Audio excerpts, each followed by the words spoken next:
कर्म कितने होते हैं? वो सब पकड़ अपना चल रहा है। कल अपन ने पढ़ी थी कर्मों की 10 अवस्थाएं। हम्म। कौन बताएगा? ललित जी। कर्मों की हाँ दस जी। अवस्थाएं कौन सी होती हैं, विद परिभाषा बताना है हमको।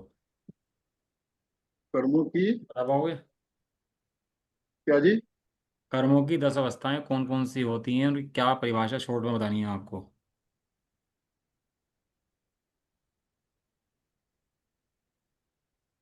बताओ, टाइम नहीं है इतना, जल्दी जल्दी करो फटाफट, विषय बहुत है। 10 की 10 तो याद नहीं है जी।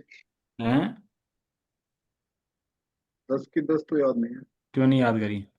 जब कल पढ़ाई थी तो आप क्लास में थे और पढ़नी चाहिए थी, आप क्यों नहीं पढ़ी आपने, बताओ। देखो एक तो होता है प्रवचन। प्रवचन में क्या होता है, एक व्यक्ति बोलता है और बाकी लोग सुनते हैं। वो तुम पढ़ो नहीं पढ़ो, कम पढ़ो ज़्यादा पढ़ो, उससे प्रवचनकार को मतलब नहीं होता ज़्यादा। ठीक है? क्लास। क्लास के अंदर मैं पढ़ाता हूँ और आप पढ़ते हैं, और मुझे इस बात से मतलब है कि आप क्या पढ़ रहे हैं और कितना पढ़ रहे हैं। समझ में आया ना? क्योंकि यहाँ एग्जाम भी हो रहे हैं और आपके पूछा भी जा रहा है, क्रॉस एग्जामिनेशन भी हो रहा है। वो सब इसलिए जिससे आप ट्यूनिंग में रहें, जुड़े रहें आप इससे। ठीक है? इसलिए कर्मों की 10 अवस्थाएं अब बताएंगे, जिससे पूछूंगा मैं, बताना। अंजलि जी, कर्मों की 10 अवस्थाएं बताओ कौन कौन सी है। हाँ, बता दूंगी भैया जी। एक एक करके बताना, और हाँ। परिभाषा ही बताना छोटी छोटी सी। बंद। हाँ। थोड़ा थोड़ा सा याद है परिभाषा भैया जी, लेकिन मुझे बता दूंगी बस थोड़ा थोड़ा सा। हाँ बताओ। बंद मतलब आश्रव। कर्मों का आश्रव होता है। हम्म। आ रही है आवाज आपको? हाँ बराबर बोलते रहो। हाँ, बंद माने आश्रव, है ना। हम्म। सत्ता। क्या नाम है? बंद आश्रव और सत्ता मतलब बंद। हाँ ठीक है। सत्ता मतलब कितने दिन बनता है ना कर्म, सत्ता मतलब वो हम्म। होता है। उदय माने क्या नाम है? उदय माने राग कषाय का फल। मतलब अपन जो वो करते हैं ना, उदय में आता है, अपने कभी भी उदय में आ सकता है, उदीर्ण होता है ना वो। उदय में आने का फल देता है, उदय में फल देना मतलब उदय माने फल देना। ठीक है। भैया बोलूं? हाँ हाँ बोलते रहो। मतलब मैं जो समझा वो बोल रही हूँ मैं।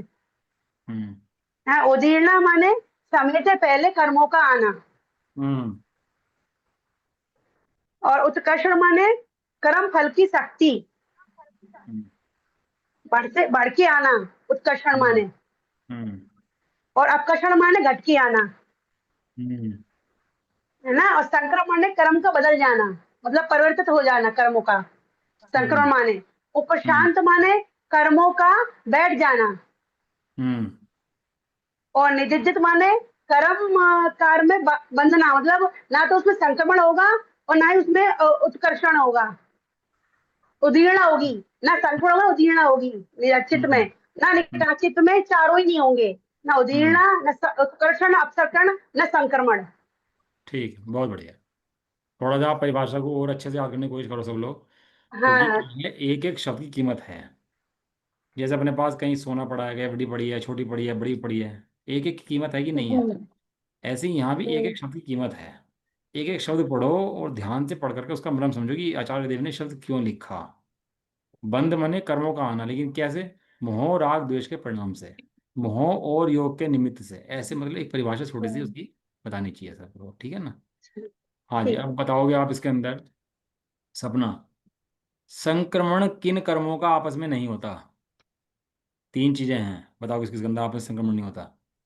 सपना जी, आयु बोलो। आयु में नहीं होता है। हाँ।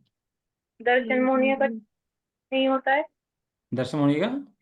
चारित्र मोनिया में नहीं होता है। और और दर्शन होने का चारित्र मोहनीय में ही होता है, चारित्र मोहनीय का दर्शन में हो जाता है। क्यों होगा? जब दर्शन मोनिया का चारित्र मोनिया में नहीं होना तो चारित्र मोनिया का दर्शन मोनिया में भी नहीं होगा। तो पूरा बोलना पड़ेगा ना। अच्छा। मैं किसी के घर नहीं जा सकता, लेकिन वो तो मेरे घर आ सकता है कि नहीं?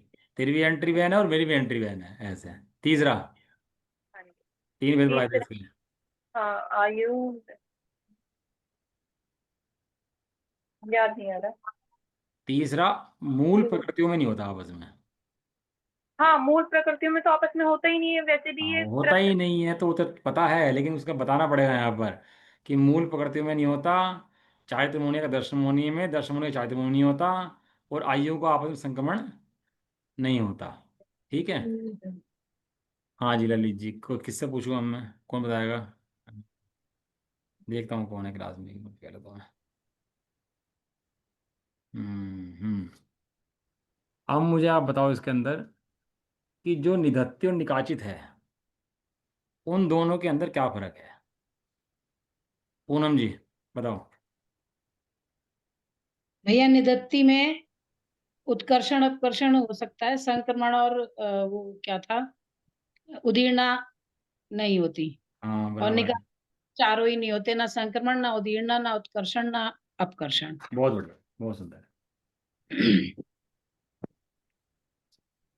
उत्कर्षण के अंदर कर्मों का क्या बढ़ जाता है, ये बताएंगे भैया अपने को। वीर बताओ ये वीर, उत्कर्षण में कर्मों का क्या बढ़ता है? क्लास में हो भी नहीं हो वो अंकल जी। तो बताओ, उत्कर्षण में कर्मों का क्या बढ़ जाता है? जल्दी बताओ फटाफट। अंकल जी मुझे सही से नहीं पता। तुम तो बच्चे हो, पढ़े हो यार, तुम तो कोर्स पढ़ रखा है तुमने, तुम तो एकदम बोलना चाहिए फटाफट इन चीज़ों को। ललित जी। मैं बोलूं भैया कि नहीं नहीं, तुमने बोल दिया। मैं समझ गया, आपको पता है। ललित जी, उत्कर्षण में कर्मों का क्या बढ़ जाता है? नहीं नहीं पता? पता। चलो बोलो, अंजलि जी आप बोलो। अंकल जी कर्मों मैं के फल बताऊं, की मुझे शक्ति, थोड़ा बहुत पता कर्मों है। के फल की शक्ति। नहीं, अनु गलत। अनु कौन बोलेगा? पूनम जी। अंकल जी थोड़ा बहुत पता है, मैं बताने का ट्राई करूं। हाँ बताओ। राग द्वेष की एक तो कमी आ जाती है। नहीं नहीं, वो चीज़ नहीं पूछ रहे हैं हम। दर्शन चारित्र नहीं नहीं मोहिनी। नहीं नहीं, वो चीज़ नहीं पूछ रहे हैं। तो यहाँ तो परिभाषा से पूछ ये रहे हैं, जो बता। सिद्धांत की परिभाषा है, जो कल पढ़ाई थी, उससे पूछ रहे हैं। बताओ सपना, अच्छा।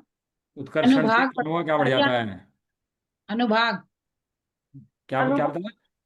कर्मों का अनुभाग उदय और बंध भी तो बढ़ जाता है। गलत। सपना बताओ। अनुभाग और स्थिति दोनों को कर। हाँ, स्थिति और अनुभाग दोनों बढ़ते हैं, और स्थिति अनुभाग दोनों घटते हैं। समझ में आ गया? खाली आप अनुभाग लिखोगे तो सही नहीं है, दोनों। ठीक है। और प्रश्न पूछ लेता हूँ आपसे एक, अनुभाग बंध किसे कहते हैं? बताओ जी।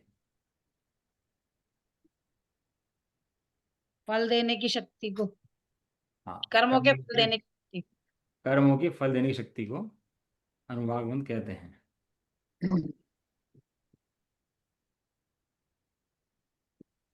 चलो इतना हो गया आपका। समझ में आ गया आप लोगों की 10 कर्मों की अवस्थाएं कौन सी होती हैं? जी भैया।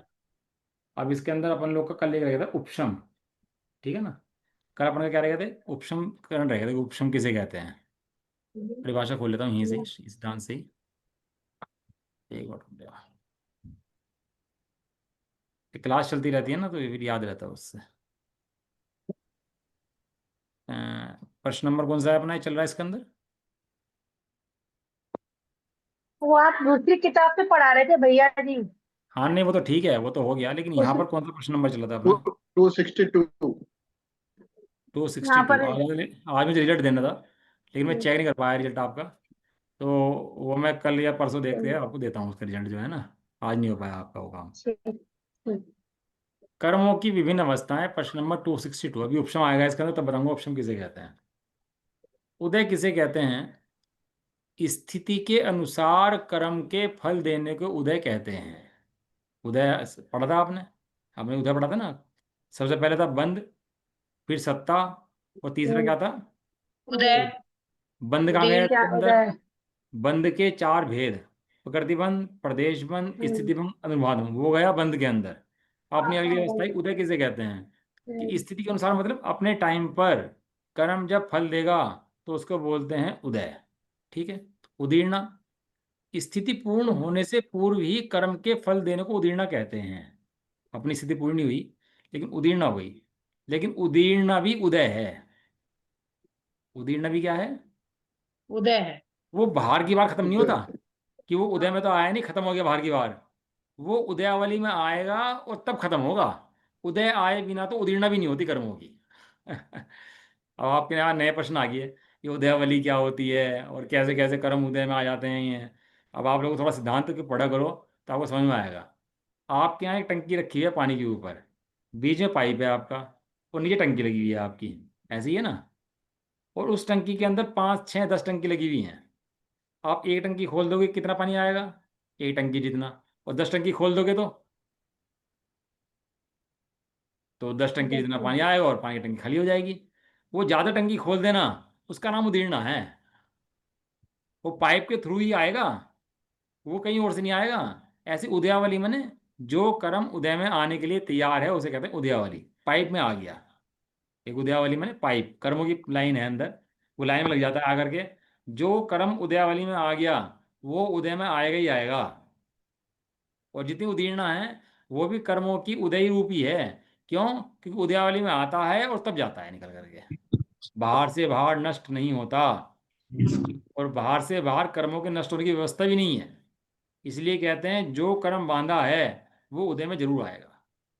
उदय में आए, चाहे उदीर्णा हो, चाहे उत्कर्षण हो, चाहे अपकर्षण हो, चाहे संक्रमण हो, कुछ ना कुछ तो उस कर्म का होगा ही होगा। समझ में आया नहीं आया? अब कर्म भैया बांध मैं क्या क्या? पूछना चाह रही थी, हाँ एक बोलो। शंका है कि जैसे ये जो उदीर्णा होती है, हाँ केवली को तो ख्याल में आता होगा ना ऐसा कि भाई हाँ, ये भी तो जैसे बताया, मान, केवली में तो बताया है, किसने बताया ये बात? केवली भगवान नहीं ने बताई जैसे है बात ये। क्रमबद्ध पर्याय के लिए ऐसे कहते हैं कि भाई सब कुछ निश्चित है, अपने क्रम में आ रहा है, और वो अपने केवली के ज्ञान में सब नोंद है। हाँ ये तो आश्चर्य लगता है, अरे ऐसा हो गया, अरे ऐसा हो गया, अरे ऐसा हो गया। तो ऐसे उदीर्णा भी तो उदय ही है, तो फिर इसे दो क्यों लिखा, उदय और उदीर्णा दो क्यों लिखे, हाँ, फिर है वो तो इसलिए उदय लिखा है एक टाइम पे आएगा, एक टाइम से बिफोर आ जाएगा, टाइम से पहले आ जाएगा, इसलिए बिफोर दो टाइम लिखे। कैसे? बिफोर टाइम तो कोई चीज हो ही नहीं सकती ना। बिफोर टाइम नहीं हो सकती, लेकिन जो 100 साल का कर्म बांधा था वो 50 साल में आएगा, ये बात तो पहले से तय है। लेकिन वो 100 साल वाला 50 में उदय में आएगा, इसके लिए कह रहे हैं उदीर्णा है। वो कि कर्मबद्ध पर्याय को उल्लंघन करके ये बात कह रहे हो, ऐसी बात नहीं है। कर्मबद्ध पर्याय को उल्लंघन कर रहे हो, आना तो 50 साल के अंदर ही है, लेकिन बांधा बहुत सारा था, उदय में जल्दी आ जाएगा। ये टंकी भर दी पानी की आपने, और 10 टंकियां खोली, तो पानी तो नीचे आएगा लेकिन तेजी से आएगा और ज्यादा आएगा, उसका नाम उदीर्णा है। वो कर्मबद्ध तो ये पर्याय का उल्लंघन उसके अंदर नहीं है। कर्म टाइम से पहले आता है, उसके क्या कारण है जी? वो परिणाम, अपने परिणाम। यदि आप अच्छे परिणाम करेंगे तो पता लगा पाप कर्म की उदीर्णा हो गई, और आपने पुण्य परिणाम करे तो पाप कर्म की उदीर्णा हो जाएगी, पाप करोगे तो पुण्य कर्म की उदीर्णा हो जाएगी। वो पहले खिल जाएगा सारा आकर के। कल बताया था ना आपको उदीर्णा का, कि कोई जीव को नरक में जाना है, अब पुण्य का स्टॉक है उसके पास, तो क्या करेगा वो यहाँ पर? खर्च कर देगा फटाफट। फोन लगा फिर कर लेगा पूरा। सारा पुण्य को उदीर्णा करेगा।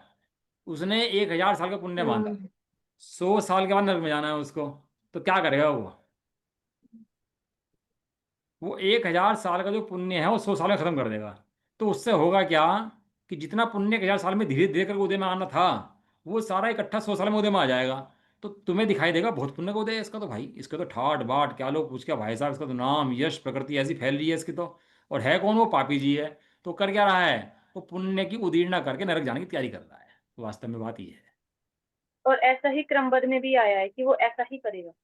हाँ, वो कर्मवाद में बिल्कुल ऐसे ही करेगा, वो बात बराबर। ऐसे ही कोई पुण्य धर्मात्मा जीव है, त्यागी व्रती है, संयमी जीव है, शरीर में तबीयत खराब है, हारी है, बीमारी है, वो जितना पाप का स्टॉक है वो खत्म करेगा जल्दी फटाफट अपना। तो उसको तुम्हें पाप के उदय ज्यादा दिखाई देंगे। वो खत्म करके क्या बन जाएगा वो पुण्य देवती आयु बन जाएगी। जैसे आपने देखा होगा, जो बच्चे पढ़ने वाले होते हैं ना, तो वो ज़्यादा खेल वेल में दिमाग नहीं लगाते, ना खेलते ना कूदते ना ज़्यादा बाहर बातें करते। वो पढ़ते रहते हैं, पढ़ते रहते हैं, पढ़ते रहते हैं। क्यों? 4 5 साल बाद उन्हें पास होना है, उन्हें डिग्रीधारी बनकर अधिकारी बनना है आगे जिंदगी में मजे करने हैं। तो अभी क्या दिखाई दे रही है उनकी? परेशानी। और कुछ बच्चे ऐसे दिखाई देंगे गलियां में मस्ती करते हुए, खेलते हुए, कंचे बजाते हुए, पढ़ाई से मतलब नहीं है। अभी क्या दिख रही है उनकी? मस्ती। और 5 साल बाद क्या होगा उनका? समझ में आया नहीं आया? यही खेल उदीर्णा का है सारा का सारा। ये उदीर्णा समझ में आ जाए तो जीव परिणाम खराब ना करे किसी पापी का बहुत पुण्य का उदय दिखाई दे रहा हो, तो समझ लेना कोटि खोटी गति बन गई है उसकी, वो कहीं कुगति में जाने वाला है। ये निश्चित है ये बात चलो, अपना अगला है उपशम किसे कहते हैं। अपन लोग यहाँ अटके थे ना, कल उपशम पढ़ गया है ना। उपशम माने द्रव्य क्षेत्र काल भाव के निमित्त से कर्मों की शक्ति का प्रकट नहीं होना उपशम कहलाता है। कि एक द्रव्य है, क्षेत्र है, काल है, भाव है, अब वो उसकी कोई भी निमित्त बनेगा उसके अंदर, वो कर्म तो है लेकिन शक्ति प्रकट नहीं हो रही उसके, अभी बैठा हुआ है सत्ता के अंदर, उसे क्या कहते हैं? उपशम। हम मेरा प्रश्न आपसे ये है, जो कर्मों की 10 अवस्थाएं थी उनके अंदर उपशम आया था कि नहीं आया था? कल पढ़ाई थी ना कर्मों की यार 10 अवस्थाएं। नहीं आया था। नहीं आया भैया था, नहीं आया था। कर्मों की भैया 10 अवस्थाओं के अंदर उपशम है ही नहीं। ना फिर नहीं आया था। नहीं आया, उसके अंदर उपशांत है। उपशांत में उपशांत। उपशम में थोड़ा फर्क होता है। उपशांत में कहते हैं जो कर्म उदय में ना आ सके, सत्ता में रहे, उसे वह उपशांत कहलाता है। थोड़ा सा फर्क है इनके अंदर। हालांकि अपन लोग उपशम को उपशांत में ले लेते हैं, कि थोड़ा सा फर्क इनके अंदर फिर भी है। आप कर्णनियोग के विषय में जाओगे तो उपशांत के अंदर उपशम के अंदर फर्क पता लग जाएगा आपको, कि दोनों के अंदर क्या फर्क है। उसके लिए आपको थोड़ा खोल के मेहनत करनी पड़ेगी उपशांत के और उपशम के डिफरेंस को समझने के लिए। ठीक है ना। यहाँ अपन लोग क्या समझ रहे हैं? उपशम। उपशम माने कर्म बैठा हुआ है लेकिन अभी उदय में नहीं आ रहा, उसको बोलते हैं उपशम। ठीक है। भैया उपशम की तो, हाँ जी। भैया तो उपशम और आबादा काल में क्या अंतर हुआ? एक ही तो बात हो गई। आबादा काल में भी तो कर्म बैठा हुआ है, अभी उदय में नहीं आ रहा। उपशम में भी कर्म नहीं उदय नहीं, वो में नहीं आ अबाधा रहा। काल एक अलग चीज है। अबाधा काल में तो यह है कि 70 कोड़ा कोड़ी का अगर कर्म है तो 7,000 साल तक उदय में नहीं आएगा, उसका अबाधा है, बाधा नहीं करेगा। लेकिन उपशांत के अंदर वो उदय में तो आ सकता नहीं, बैठा हुआ है फिलहाल वर्तमान में, नीचे बैठा है, कुछ कह नहीं रहा, परेशान नहीं कर रहा, उसका काल ज्यादा भी हो सकता है। उसके अबाधा काल की लिमिटेशन है। 7,000 साल और 3,000 साल, 4,000, उसकी लिमिटेशन है अबाधा काल की। लेकिन उपशम की ऐसी लिमिटेशन नहीं है। फर्क है इन दोनों के अंदर। अबाधा काल में तो कंपलसरी कंडीशन है उसकी, इतने काल तो उदय में आएगा ही नहीं, वो कंपलसरी कंडीशन है। लेकिन उपशम के अंदर ऐसा है, बहुत लंबे समय तक रह करके बैठा रह सकता है। वो कंडीशन उसकी कंपलसरी कंडीशन नहीं है लेकिन। ठीक है। आत्मा में कर्म की निज शक्ति का कारणवश प्रकट ना होना, इसका यहाँ पर जो परिभाषा दी है उसे उपशम कहते हैं। जैसे इन्होंने दिया है उदाहरण इसके अंदर, कतक आदि द्रव्यों के संबंध से जल में कीचड़ का उपशम हो जाता है। आपने देखा होगा, आप ना पानी उबाल लो बोरिंग का, तो उसमें गाद आ जाती है, वो गाद नीचे बैठ जाती है उसकी, और निर्मल जल ऊपर रह जाता है। या तेल निकाला आपने, हमारा एक्सपीरियर है खतौली में, तो तेल निकालते हैं अपन लोग। तो जब तेल निकालते हैं तो तेल कैसे निकलता है? गदला। उसको चाहो ना आप यूज कर लो, तो यूज नहीं कर सकते। उसके लिए क्या करना पड़ता है? उसको उसको इंजार करना पड़ता है। और गाद नीचे बैठती है उसकी, धीरे धीरे एक रात के अंदर, और निर्मल तेल ऊपर रह जाता है। इसको बोलते हैं उपशम। अभी आप हिला दो उसको, तेल को, तो क्या होगा? वो नीचे की गाद ऊपर उठ जाएगी बाद में दोबारा से। वो नीचे बैठी हुई है, निश्चय हो जाएगा। नीचे बैठी है, हटी नहीं है उसके अंदर है, बैठी है। काल का निमित्त पा करके नीचे बैठ गई। और वो काल का निमित्त पाके बैठ सकती है, द्रव्य का निमित्त, क्षेत्र का निमित्त, भाव का निमित्त, कोई भी निमित्त उसके अंदर हो सकता है नीचे बैठने में। समझ में आया? बड़े काम की चीज है। अभी कोई बहुत भारी कर्म बंधा हुआ हो, अभी उदय में नहीं आएगा, अभी आप अपना काम कर सकते हो, अभी अपना काम कर लो, कोई दिक्कत नहीं है। ऐसे मेरे दिमाग में उदाहरण भी कोई आ नहीं रहा अभी इसका। यही है इसके अंदर भी लिखा हुआ, कि कतक आदि फल से जल का कीट के अंदर बैठ जाना है। ठीक है ना।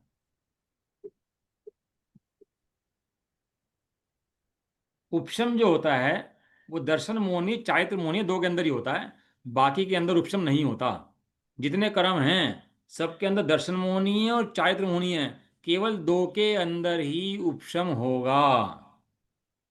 बाकी कर्मों का उपशम, क्योंकि ज्ञानावरणी का उपशम हो जाए, दर्शनावरणी का हो जाए, अंतराय का हो जाए, आयु का हो जाए, नाम का हो जाए, यदि इनका उपशम हो गया ना, ज्ञानावरणी का उपशम हो गया, तो क्या होगा? क्यों जी, ज्ञानावरणी का उपशम है तो क्या होगा? ज्ञा- तो केवल ज्ञान ज्ञान हो नहीं रहेगा। केवल ज्ञान हो जाएगा, और फिर उदय में आगे तो क्या होगा? जाए। ज्ञान चला जाएगा। अंतराय अंतराय कर्म का उपशम हो गया तो क्या होगा?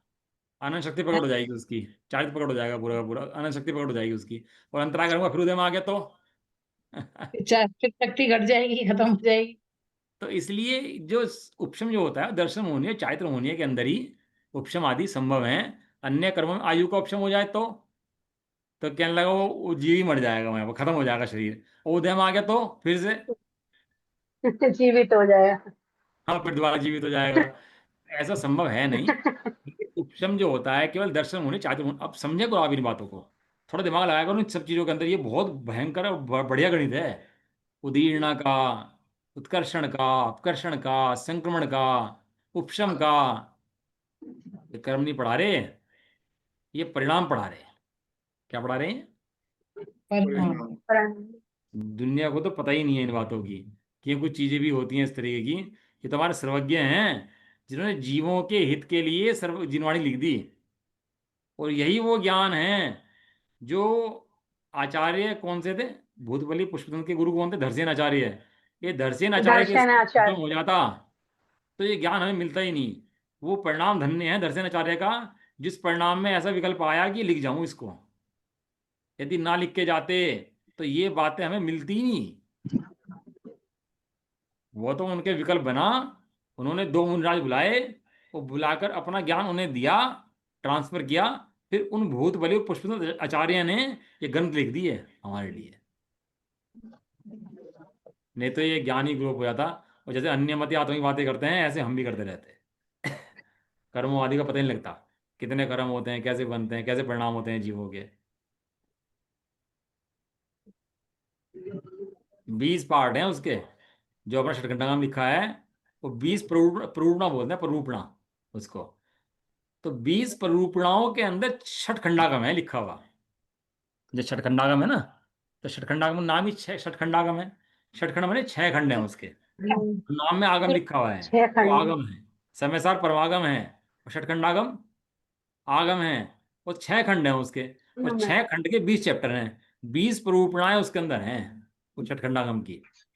भैया आपने पूरी पढ़ ली? मैंने धवला जी का एक पार्ट पढ़ा है, 1 या 2 पार्ट पढ़े हैं शुरू के, बाकी नहीं पढ़ी। लेकिन गोमट सार पढ़ लिया है काफी हद तक, गोमट सार बहुत पढ़ लिया। क्या था कि जब ये लिखा गया ना अपना जो षटखंडागम था, उसके अंदर जो सूत्र लिखे हैं, कोई गाथाएं हैं, कई छोटे सूत्र हैं, कई बड़े सूत्र हैं, तो वो थोड़ा सिस्टमेटिक नहीं है जो लिखा। लिखा चाह रहे हैं अपने हिसाब से, कोई गाथा, कोई छोटी, कोई बड़ी, इस तरह से लिखा उन्होंने। फिर उसमें धवला आदि टीका हुई, वीरसेन स्वामी ने धवला टीका कर दी। और धवला टीके के बहुत सारे भाग हो गए, कितने 16, 18, 20 कितने भाग हैं उसके, बहुत सारे भाग हो गए। और वो शास्त्र हो गया बहुत बड़ा। अब वो पढ़ने के, वो वीरसेन स्वामी की टीका बहुत बड़ी है उसके अंदर। और वो पढ़ने लिखने में लोगों को बहुत भारी पड़ने लगी। तो उसके बाद जन्म हुआ नेमित चंद्र सिद्धांत चक्रवर्ती आचार्य का। किसका जन्म हुआ? नेमिचंद्र आचार्य सिद्धांत चक्रवर्ती। जिनके गुरु अभयनंदी सिद्धांत चक्रवर्ती थे। ये सन 1000 के पास पास ना साउथ में अपने सिद्धांत चक्रवर्ती बहुत सारे हुए आचार्य, जिन्हें सिद्धांतों का बहुत ज्ञान था। जिनके अंदर अभयनंदी सिद्धांत चक्रवर्ती और नेमित चंद्र सिद्धांत चक्रवर्ती मुख्य हैं जिनके अंदर। उन नेमित चंद्र सिद्धांत चक्रवर्ती को ये विकल्प आया कि ये धवला, जय धवला, माँ धवला, ये बहुत बड़े ग्रंथ हो गए हैं, ये पढ़े में नहीं आ रहे हैं, तो क्या करें? तो उन्होंने उन ग्रंथों को समराइज कर दिया, उन ग्रंथों की टीका बना दी, छोटा कर दिया। और वो जो छोटा ग्रंथ करा उसका नाम है गोमटसार जीव कांड और गोमटसार कर्म कांड। समझ में आया नहीं आया? पहले संक्षेप था, फिर विस्तार हुआ, और विस्तार का फिर संक्षेप हुआ। किस लिए करा? जिससे हम मंद बुद्धि पढ़ सकें। क्योंकि उन्हें पता था इस काल के जीवों के पास कषाय अधिक है, बुद्धि कम है, धर्म से दूर भागेंगे, परिभाषाएं पढ़ेंगे नहीं, याद करेंगे नहीं, मर्म समझेंगे नहीं। फिर भी बहुत छोटा करा, और छोटा करा, और छोटा करा। इतना छोटा कर दिया, ये जैन सिद्धांत प्रवेशिका लिख दी। बताओ, इतना छोटा कर दिया। अब कहने लगा जी इससे छोटा हो सकता है क्या? कहने लगा भाई तू बस्ता बांध ले अपना। अब तू बस्ता बांध ले अपना, तेरा कुछ नहीं हो सकता। अब जो इतना भी नहीं याद कर पा रहा, इतना भी नहीं समझ पा रहा, तो भाई वो कुछ नहीं कर सकता उसके बाद तो। उसका तो भविष्य लोप में ही है, सीधी बात ही है। इतना तो मिनिमम कोर्स है। जिनेंद्र देव के इतने बड़े समोषण में नहीं जाना पड़ रहा, मंदिर में जाकर काम चल जाता है अपना। शास्त्र इतने बड़े नहीं पढ़ रहे, इतने शास्त्रों में पाठ काम चल जाता है तेरा। तेरे पे शास्त्र की दिक्कत नहीं है, तेरे पे रुचि की कमी है। इंटरेस्ट, डाइवर्ट अटेंशन, क्या कहा? इंटरेस्ट, डाइवर्ट अटेंशन, और बेनिफिट डाइवर्ट इंटरेस्ट। समझ में आया? रुचि जो है बता वो दो है, इसका मतलब भी तो बताओ। रुचि जो है ना वो उपयोग बदल देती है, और लाभ जो है ना वो रुचि बदल देता है। वाह, लाभ दिख जाए बस एक बार जीव को, अभी पता लग जाए कि यहाँ पर मैं 100 रुपये लगाऊंगा, मैं 1 लाख रुपये हो जाएंगे, ताकत रुकती उसको लगाने से कोई तुरंत लगा देगा, कहीं जमीन में, प्रॉपर्टी कहीं भी। इसको श्रद्धान हो जाए कि इसमें लाभ है, बस एक बार मेरा लाभ इसके अंदर है। जीव को लाभ दिखता है विषयों के अंदर, सारे दिन लगा रहता है विषयों के अंदर, इंद्रिय के भोग के अंदर पोषने में। अब मुनिराज क्या कर रहे?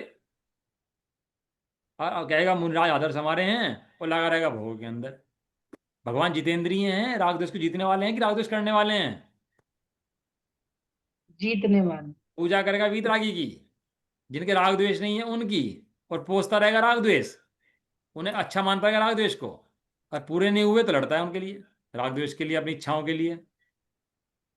अरे कुछ सीखो भैया, भगवान के दर्शन करने जाते हो तो भगवान नहीं है, वो पूरा मोक्ष मार्ग है।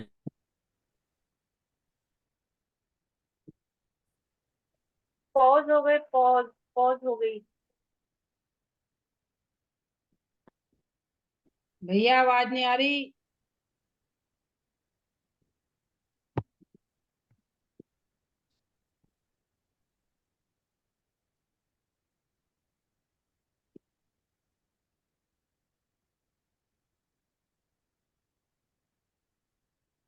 भैया आवाज नहीं आ रही आपकी।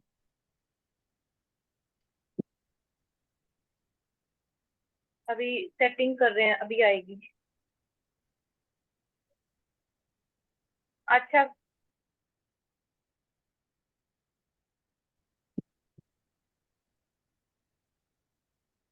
आप ही बता दो सपना जी, आप कौन सा कम हो।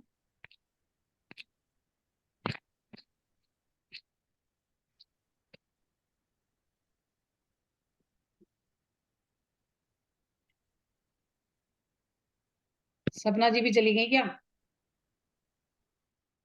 मेरी सपना जी भी आ गई। मैं कह रही हूँ सपना जी, आप भी पूरी कंपनसेट करती हो उनको, आप ही बता दो आगे का। नहीं नहीं, गुरु पूरे तो वही है, गुरु के सामने। 36 36 गुण मिलते होंगे तुम दोनों के। हाँ, सीखा तो हाँ सब जी, कुछ आ नहीं। गई आवाज। अब आई भैया आवाज। एक मिनट में शेयर कर लेता हूँ, एक मिनट जरा। ये क्या है, पराधीनता है, ऐसे भी अच्छा लग रहा है कि हम धर्म की बात कर रहे हैं, बताओ इंटरनेट पे भी।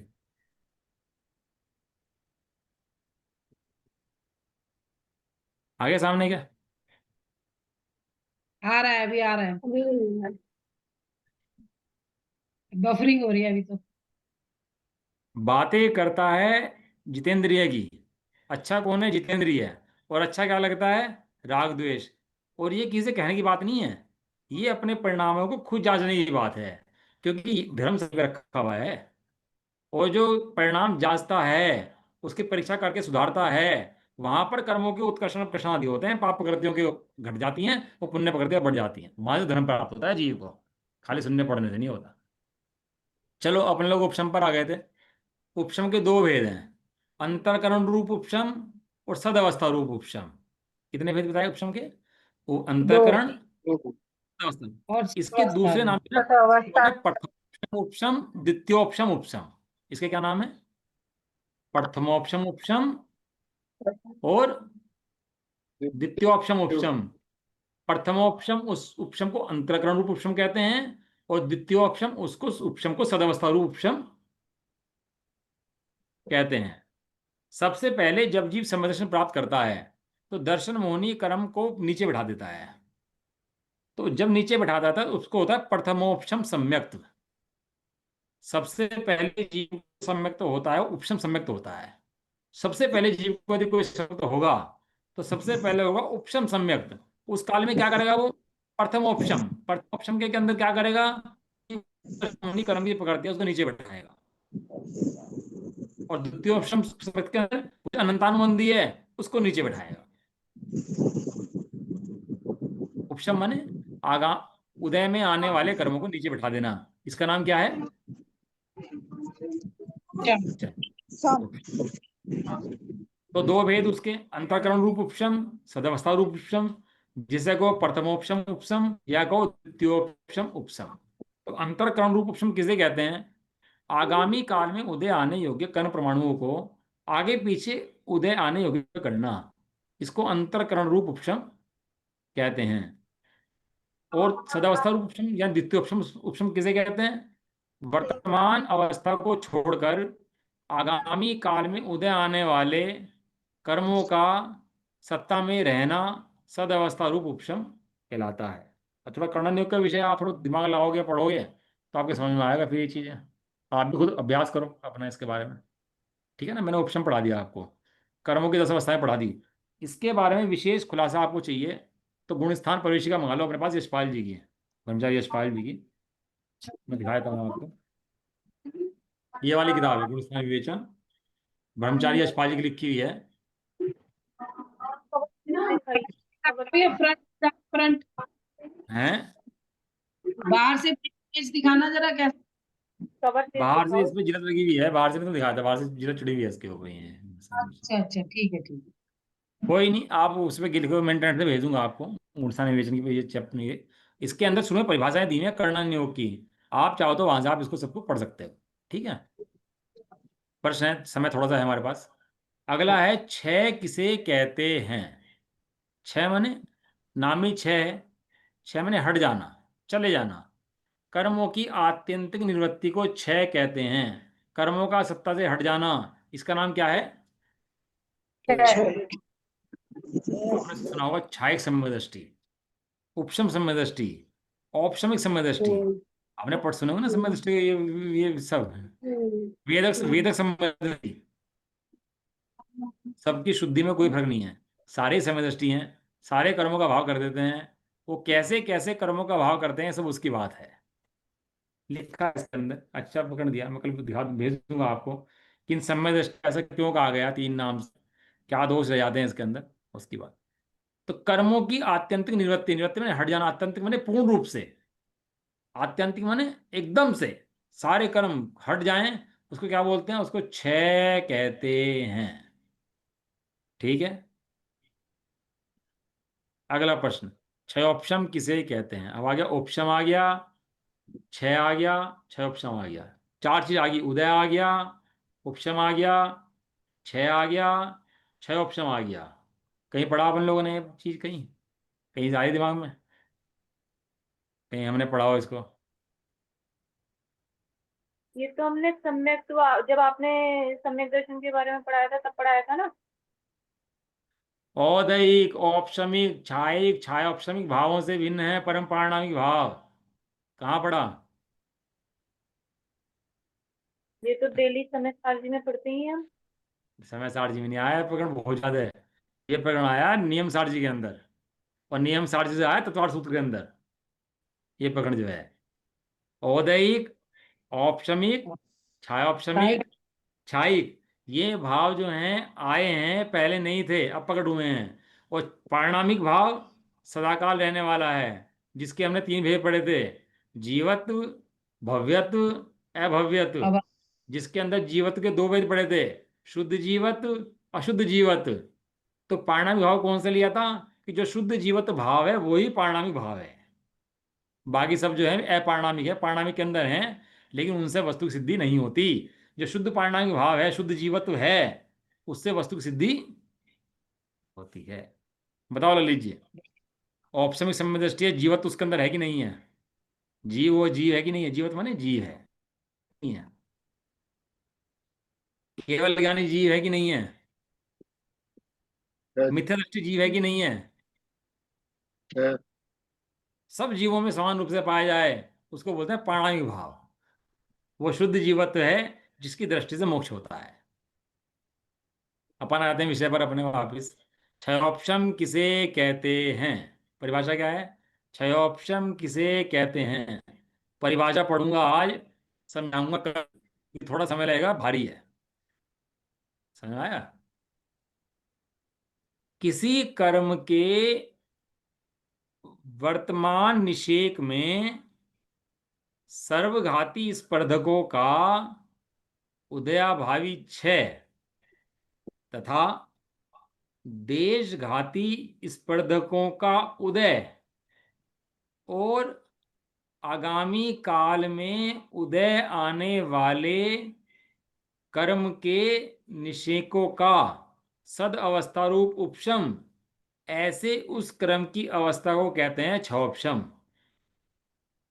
पहले तो कुछ पढ़ा नहीं होगा आप लोगों के मेरे ख्याल से। अब क्यों यार कुछ। पढ़ा है? 5 क्या? भागों में पढ़ा है ये। हाँ, क्या है कि ये शब्द ही पहली बार सुने होंगे कि बहुत बहुत लोगों ने तो इससे तो परिचय ही नहीं है। बस खाने के पीने के प्रोग्राम का परिचय है। भाई एक दिन दो दिन खाना ना खाओ तो पता लग जाएगी कि भाई कुछ कुछ रह गया। लेकिन ये परिभाषाएं कभी पढ़ी नहीं, याद करी नहीं, बच्चों को पढ़ाई नहीं, बच्चों से सुनी नहीं है, नहीं तो खुद सीखे, बच्चों को सिखाए, बच्चों से पूछे, एग्जाम बच्चों को ले और खुद भी एग्जाम दे और प्रैक्टिकल प्रयोग करें इनका, तब जाके काम चले इसका। छह ये ऑप्शन। क्षोभ में तुम ये पढ़ सुन पा रहे हैं, नहीं तो कैसे पढ़ सुन पाएंगे। हाँ, क्षोभ ये छह की वजह से। ऑप्शन बिल्कुल। लेकिन छह ऑप्शन होता क्या है? छह ऑप्शन, छह ऑप्शन नाम तो सुन लिया हमने, छह ऑप्शन, छह ऑप्शन, छह ऑप्शन। और ये छह ऑप्शन में पढ़ रहे हैं, कर रहे हैं, सब काम छह ऑप्शन में हो रहा है। ये छह ऑप्शन की एक्यूरेट परिभाषा क्या है? एग्जैक्ट। आप घर में पानी पीना हो, आपको कहोगे भाई पानी दे दो, कहोगे ना आप पानी दिला दो भाई, पानी पिला दो। फिर किसी वैज्ञानिक से पूछोगे तो H2O। ये ऐसे ही है। यार वैज्ञानिक बनना है जैन धर्म का, वैज्ञान करके वैज्ञानिक। और बेचारा एक प्यासा व्यक्ति था, वो जंगल में घूम रहा था। अब वो लैब में एक वैज्ञानिक एक्सपेरिमेंट कर रहा था। तो वहां पर भैया पानी पिला दे भाई, पानी पिला दे, कहने लगा वो समझ में नहीं आ रहा भाई पानी वानी क्या कह रहा है। जल पिला दे, वाटर पिला दे, नीर पिला दे, सब बोल दिया उसने। उसके समझ में नहीं आया, बाद में बोला H2O। तो वैज्ञानिक तुरंत ले आया पानी अंदर से।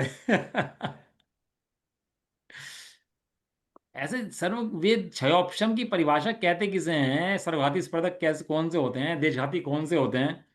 जो हमने सर्वघाती देशघाती पढ़े थे, याद है? अच्छे से पढ़े थे ना? हाँ हाँ पढ़े थे।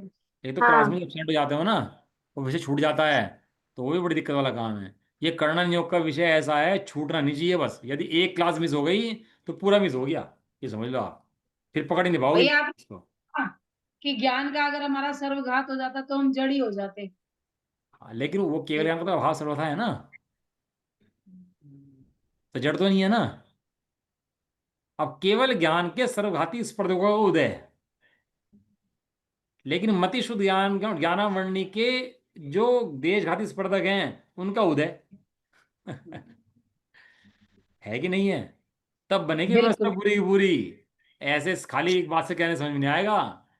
अब वर्तमान में केवल ज्ञान नहीं है। कोई कहे केवल ज्ञान मेरे को वर्तमान में है, केवल ज्ञान नहीं है भाई। तेरा नहीं है केवल ज्ञान, क्योंकि उस प्रकार के कर्मों का उदय है, इसलिए केवल ज्ञान ऊपर नहीं होगा तेरा। तो ये छह ऑप्शन बड़ा काम की चीज है, अपन लोग पढ़ेंगे। अब जो कल हमने देशघाती प्रकृतियां पढ़ी थी, अब वे यहाँ पे काम आएंगी छह ऑप्शन के अंदर। आयु नाम गोत्र वेदने के अंदर छह ऑप्शन नहीं होता। या तो उनका उदय होता है या छह होता है, छह ऑप्शन नहीं होता। क्यों नहीं होता छह ऑप्शन? क्यों नहीं होता छह ऑप्शन, बताओ। बनेगी ही नहीं, ये स्थिति नहीं बनेगी। जैसे मान लो आयु का अगर हम ये मानने लगे कि भाई वर्तमान निषेक के सर्वघाती स्पर्धकों का उदयाभावी है, तो अगर आयु में हमने 6 ही मान लिया तो फिर आयु रहेगी कैसे? तो ये तो नहीं बैठेगी नहीं नहीं, ना। है ये नहीं, है ये नहीं। मैं उस दिन बात सुनाया था। सर्वघाती, देशघाती, तो लिखा है घाती, अघाती की तो बात ही नहीं है इसके अंदर। ये बात भी सही है। ये बात वो सही है आपकी। अघाती की तो बात ही नहीं है इसके अंदर। अघाती को तो छह ऑप्शन हो नहीं सकता, क्योंकि अघाती का छह सही। ऑप्शन में नाम है ही नहीं ना। बहुत बढ़िया। बहुत बढ़िया। इनमें नाम ही घाती का है। इसलिए जो भेद पढ़ाए थे उसके, देश घाती सर्वघाती के और घाती या घाती के, वे इसलिए पढ़ाए गए थे आपको यहाँ तक लाने के लिए।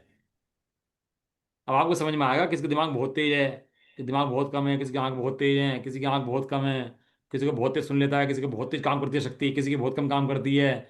ये सब छह ऑप्शन में लगेगी सब चीजें जा करके। ये जितनी हीनाधिकता दिखती है ना अपने को, ज्ञान की, दर्शन की, शक्ति की, ये सब छह ऑप्शन के अंदर जाएगी।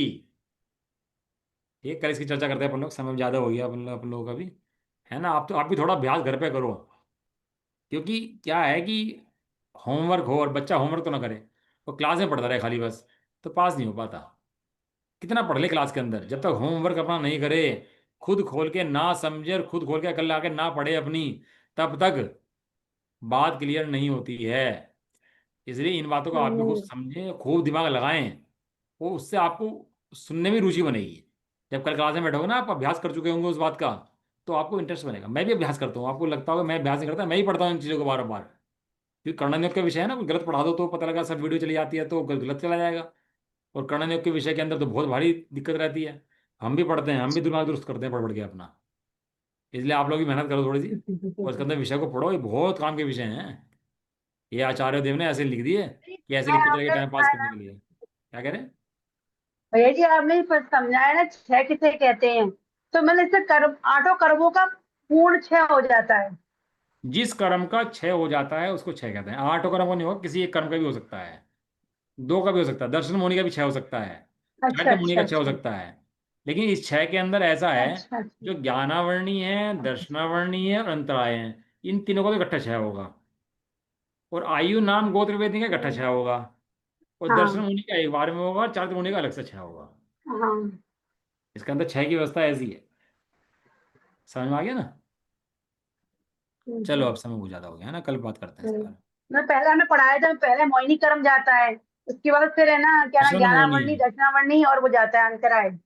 ये तीनों साथ में पहले जाते हैं, दर्शन सबसे पहले मुनि है, मोहिनी कर्म जाता है। मुनि है, पहले दर्शन मुनि हाँ है, फिर चारित्र मुनि है, फिर हाँ ज्ञानावली दर्शनावली अंतराय, तीनों हाँ। इकट्ठे हैं। फिर आयु नाम गोत्र वेद, इतने तीनों चारों साथ में इकट्ठे। जाते हैं। हाँ, चारों साथ में जाते हाँ हैं हाँ ऐसा। हाँ, हम बताया था, गुड़स्थान में पढ़ाया था। हाँ, चलो चर्चा करते हैं। निज निधि निज में बताई है। ये बताए ये अनंत उपकार है, इसके लिए जिन वाणी माँ को वंदना सतवार है। अनुवर्णन करो।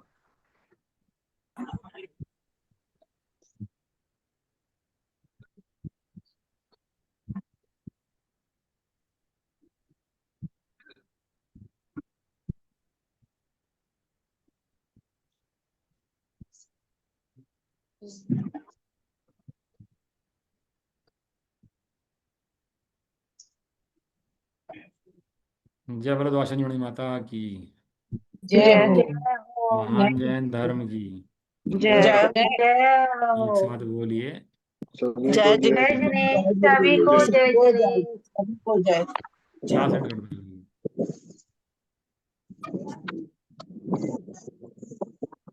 वीर क्लास एंड कर दो। कर रहा हूँ अंकल जी।